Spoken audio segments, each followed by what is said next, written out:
Exciting for me to know na bawat parte ng Pilipinas, meron silang tinatagong delicacy na talaga namang hindi pa natin natitikman or in fact, hindi tayo aware na nag-exist. Kagaya nito, lumaki ako basically or nag-aaral ako sa La Union, katabi lang namin ng Pangasinan, pero never ko pa natatry ang kudil. So itsura pa lang, mukha siyang balbakwa sa umpisa, reddish yung kulay, pero yung lasa nga, hindi ko pa siya natitikman before. When I tried to research sa internet kung ano ba yung mga recipe, iba-iba yung nakikita ko. So, para ma-recreate natin yung dish, the better way is to actually taste kung ano yung kinakain ng mga locals dito. So, yan. Kudil siya, ibig sabihin sa amin sa Ilocano, balat. Yun din daw yung translation sa Pangasinense. And then, meron din siyang halong mga konting karne, but the taste, subukan natin.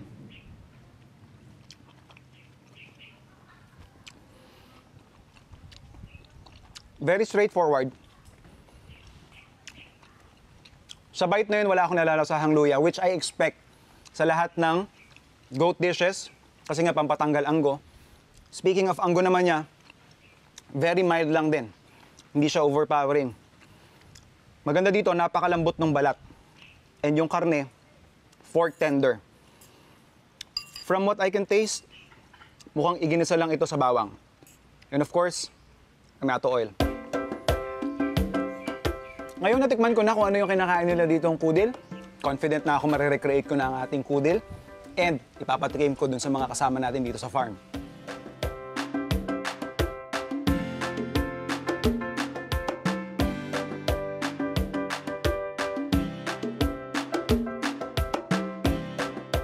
Ito yung version ko ng kudil. First thing I need to do is heat yung pan natin. And of course, yung nahiwa namin nila Chef Andrew and nila Chef Jonah, napalambot na rin natin. So basically, parang i-finish lang natin siya doon sa pinaka-sauce niya.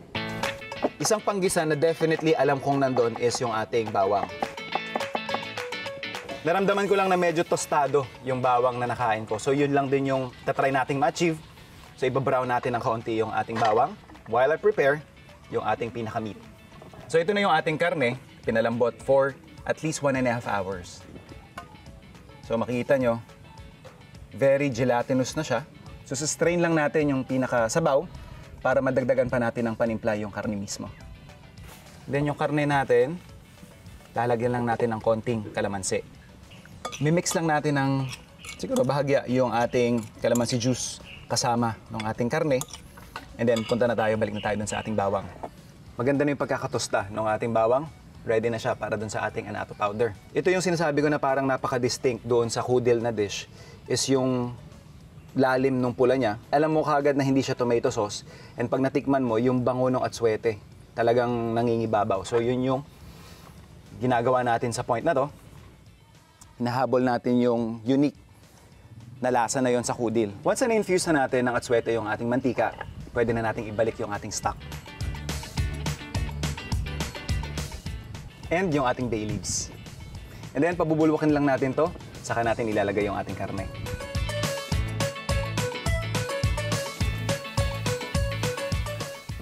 So ito yung consistency na nahanap ko. Yes, mukha siyang kulay ng balbakwa. And dahil na pre-cook na nga yung ating karne, ibabagsak ko lang siya. 1 minute, and then pwede tayo mag-serve.